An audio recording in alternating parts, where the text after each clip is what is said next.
আমার মেয়েকে আজকে গোপাল সাজিয়েছি। তো জানি না কেমন লাগছে, তোমাদের কেমন লাগবে।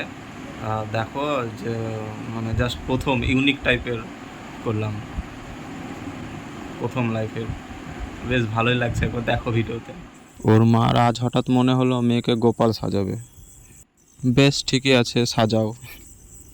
আজ অকেশন দিন বলে কথা, বাড়িতে বাচ্চাও আছে, কোনো ব্যাপার না। কেননা জন্মাষ্টমীতে তো বাড়ির সবাই ইচ্ছা যে মানে বাড়িতে বাচ্চা থাকলে হয়তো গোপাল সাজিয়ে দিবে, একটু সাজুগুজু করে দিবে। এগুলো মায়েদের ইচ্ছা, বাড়িতে থাকলে যা হয় আর কি, বুঝতেই পারছো তোমরা। যে মানে যেসব মায়েরা আছো তাদের তো ধরো তোমাদের বাচ্চা আছে, এবার তাদেরকে ধরো কোনো না কোনো অকেশান হোক বা এই যে মানে কি বলবো, জন্মাষ্টমী, এসব দিনগুলোতে তো মানে বেশ বাচ্চাকে সাজিয়ে দিতে বা নতুন ড্রেস পোশাক পরিয়ে দিতে সবারই ভালো লাগে। তো ওর মায়েরও ইচ্ছা হলো আজকে যে সাজিয়ে দেবে। আর আমারও ভালোই হলো, কেননা আমি তো চোখের সামনে কোনোদিন দেখিনি, আর নিজের মেয়েকেই দেখছি আজ সাজিয়ে, দেখি কেমন লাগে। তো তোমরাও কমেন্টে জানাতে ভুলবে না কেমন লাগছে, কেননা প্রথম সাজাচ্ছে তো। যাই হোক, ওই নিজেদের মতো কোনো রকম যাই হোক, মানে খুব একটাই না, জাস্ট হালকা পাতলা একটু সাজিয়ে কোনো রকমে জাস্ট ট্রাই করা আর কি, যেটা বলে। ওর মায়ের সাজের কিছু জিনিস ছিল, তো সেগুলো দিয়ে সাজিয়ে দিচ্ছে আর কি। মানে আমরা তো আর নতুন করে ড্রেস পোশাক কিনিনি, মানে কিনতে পাওয়া যায় বা রাস্তায়, তো দোকানে সেগুলো তো কিনিনি। কোনো রকমে ওর মায়ের আছে, সেগুলো দিয়ে আর কি সাজিয়ে দিচ্ছে। মালা টালা ছিল ওর নিজের, সেগুলো দিচ্ছে। পরের বছরে আর একটু বড় হয়ে যাবে, তখন হয়তো তাকে ড্রেস পোশাক কিনে দিয়ে তখন হয়তো সাজিয়ে দিলাম, তখন পরের বছর দেখবা। এই বছর কোনো রকমে এইভাবে দেখে নাও।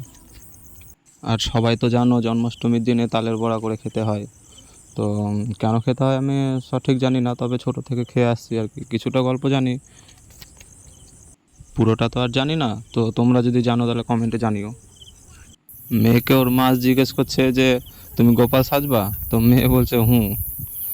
তো ওই জন্য মেয়েকে সাজিয়ে দেওয়া আর কি। কিন্তু যাই হোক, মানে 1.5 বছর বয়স এখন ওর বাচ্চার। এবার সেখানে তো ওর ধরো সেরকমভাবে কথাবার্তা এখনও শেখেনি, সেরকমভাবে কথা বলাটাও শেখেনি। ওই জন্য ধরো হুঁ হুঁ করে। আর এমনিতেও খুব দুরন্ত টাইপেরও, সবসময় তো আর সামলানো যায় না। আসলে ওদের বয়সটা এরকমই হয় যে মানে প্রায় 2.5 বছর পর্যন্ত ওদের মানে খুব দুরন্ত শরীর থাকে আর কি। আর এটা নিব তো নিবই, আর ওটা করব তো করবই, ঠিক এরকম ব্যাপারটা। তবে একটাই কি, ওদের দুষ্টুমিগুলো বেশ ভালোও লাগে, কেননা এভাবে সময়ও কেটে যায়।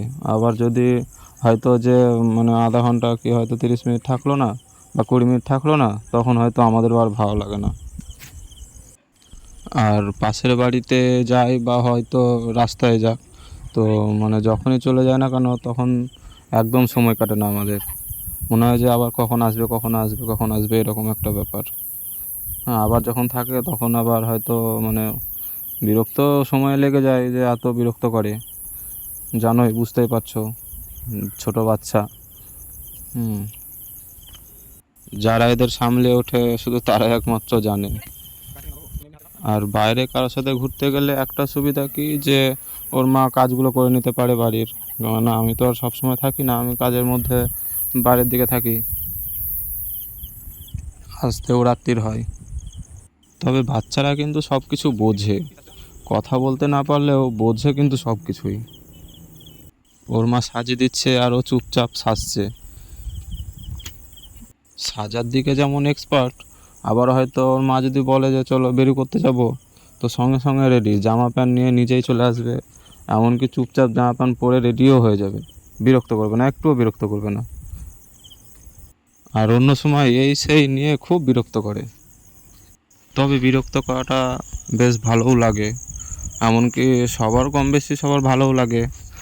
না, বাচ্চাদের বিরক্ত করা জানোই তো, বুঝতে পারছো, যে মানে ওই খুঁটিনাটি এটা সেটা নিয়ে হাবি জাবি, হাসাহাসি, রাগারাগি, ঠাট্টাঠাট্টি, হ্যাঁ, এরকম বিভিন্ন ধরনের হয় আর কি।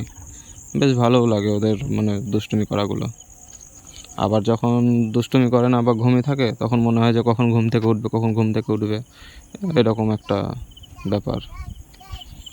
তখন আবার অপেক্ষায় থাকতে হয় যে কখন ঘুম থেকে উঠবে, তখন ঘুম থেকে উঠে আবার কখন খেলা করবে। এরকম খেলাগুলোও বেশ ভালো লাগে, নিজের মতো কি সুন্দর খেলা করবে। এখন তো আবার খেলা করাও শিখেছে নিজে নিজে, নিজে নিজে কি সুন্দর খেলা করবে। মানে পুতুল আছে একটা ছোট্ট নিজের কেনা, তো সেই পুতুলটা নিয়ে বেশ খেলা করবে, সাজাবে, জল খাওয়াবে, এরকম।